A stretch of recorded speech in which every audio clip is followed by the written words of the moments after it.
Hey everyone, my name is Corelli, and today I'm going to dive into culture shock within chapter 9. So, just to lay the foundation for this vlog, I will be talking about culture shock, shocking, and then a couple of the different elements that go within it. And then I'm going to go into our YouTube clip that speaks from an experience of a woman who came from the US and moved to Spain. And then I'm going to dive into our scholarly journal that I found and close with references. But all right, let's get started with culture shock. The term was introduced by Cavero Berg in 1954, and as we touched at the beginning of chapter 9, culture allows for a routine to be developed within a society, and that routine becomes comfortable and a foundation as it becomes a foundation for communication practices. The cultural shock happens when the culture we are experiencing is different, or we feel like this new culture or environment is disrupting our current routine. What was there as a foundation basically isn't there anymore for you to reference. So what happens then? So when you experience culture shock, you will likely feel a bunch of different emotions, but you do have the opportunity also to adjust and learn as our text reads, but I'll be touching on that a little bit later.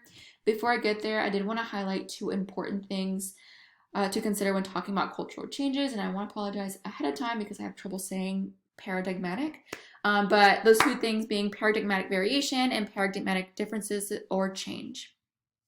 These two concepts tell more about why cultural shock happens and the extremes to it, since not everything we experience on a day-to-day, even if it is new, is classified as a cultural shock.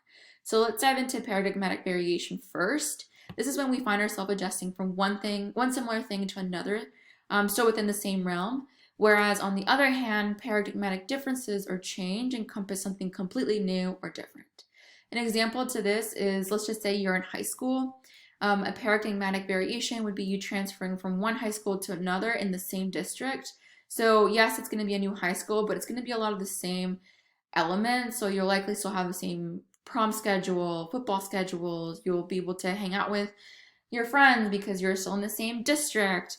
Versus paradigmatic differences or changes would be you transferring to another high school in a completely different state. That's a whole new ball game with completely different culture, including schedules. And routine is completely out the window there, and you may or may not be able to see people that you already knew. And that is typically where the cultural shock happens. So we can go ahead and keep rolling with rhetorical interruption. So I mentioned earlier that cultural shock includes the disruption of routine. And this is pretty repetitive over what is considered within cultural shock. But basically this disruption has the ability to affect someone's mood or energy level because we have to adjust to a new level of normal or pattern. So for example, let's just say you're not used to having a sit-down dinner and you move to somewhere where the culture is different and that is the actual norm. This will require a new level of interaction from you that can be exhausting to adjust to. This adjustment has the ability to make you tired or shift your mood because it's asking for something different of you than what you're used to. And we can dive a little bit into that differentness. So just because something is shocking doesn't mean it's immediately bad. And there is a level of excitement that comes from cultural shock, that newness, that differentness, and our book dives into that. You recognize that this culture shift is a different experience for you, and so being in something new can be exciting. But what happens when that excitement dust settles? After all, there's only so much newness that someone can take, right? So a rhetorical interruption is basically a communication moment that interferes with our sense of routine, once again, disrupting routine. When we come to aware of the differences in our routine, we really start to settle in and sink and think of all the things that maybe I'm not really vibing with this newness and this adjustment. And so these negative feelings, the book alludes to kind of being called homesickness. And still, because rhetorical interruptions are different experiences for us, there's a huge opportunity for us to learn from these interruptions if we allow ourselves to. And at the end of the day, it is best to be prepared for the opportunity for when culture shock does come up. So there are two ways that our text dives into preparing for cultural shock. One is leaning into those differences. So experiencing a new culture can be beautiful, but only when you accept it as it is and you're open to these new differences. So being open to change and adjustment is key there.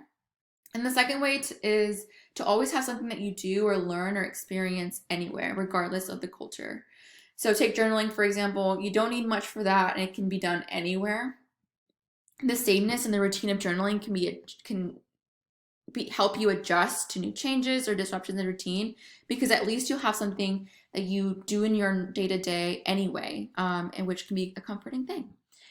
So moving on to the YouTube video that I have. So high level, basically this woman is originally from the US and moves to Spain and shares one of the biggest cultural shocks that she experienced is that everything happens much later in Spain than it does in the US. She goes into a couple of examples, but basically she's used to hanging out one time, but in Spain it's dramatically different. And so it's an adjustment. And I'm going to go ahead and play that clip for you. By far, my biggest culture shock in Spain so far has been how late everything happens. I knew they ate late, I knew they went late, nothing could have prepared me. I went to a work dinner last night and we did not stop eating. We did not get up from the table until 1 o'clock in the morning.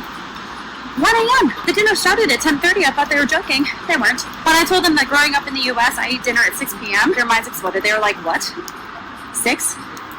6? And then after work, we went to a club and we didn't get there until 2 a.m. And apparently that was early. So anyway, nothing could prepare me. I really like Spain though. Really like Spain. Like, as you can see, her is he here as much as she wasn't prepared, she ultimately ended with like, hey, I kind of actually like this. Which once again shows that just because it's different and a cultural shock doesn't mean it has to be a bad thing. And over time, as you can see through her other videos on her channel, she gets used to the differences just by experiencing them. So that's just an example I found for cultural shock. There's tons out there. And then moving right into the scholarly journal, I was able to find an article titled "I'm Not a Freshie, Cultural Shock, Puberty and Growing Up as British Bangladeshi Girls" to speak on a different angle of cultural shock. So this article studied cultural shock in relation to puberty and first-generation Bangladeshi migrants in the UK. In summary, this article found that the transition as a migrant and experiencing that culture shock contributed to puberty happening earlier in the study participants, which is really interesting. I knew that stress has an impact on the human body. However, it was interesting to read about the biological effects that culture shock has on an individual in relation to stress. Our textbook mentioned that the mental basically effects of cultural shocks.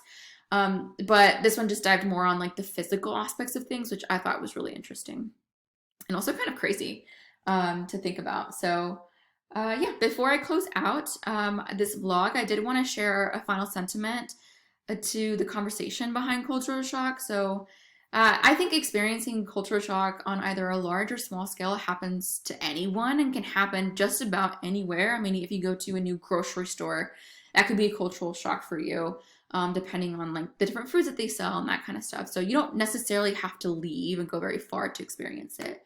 But the important thing is to be ready to respond accordingly and respectfully. As the United States continues to become more and more culturally diverse, there's opportunity to learn from other cultures without having to go very far. And I think that's a luxury. So as you go about your day and you continue to grow up and experience new things, I hope this is something that you're intentional about learning from. And who knows, maybe when you go to a new country and you experience new cultures, the shock factor won't be as intense because you've already immersed yourself into new cultures in your day-to-day lives. But yeah, so I'm going to go ahead and close there with my references. Thanks for listening.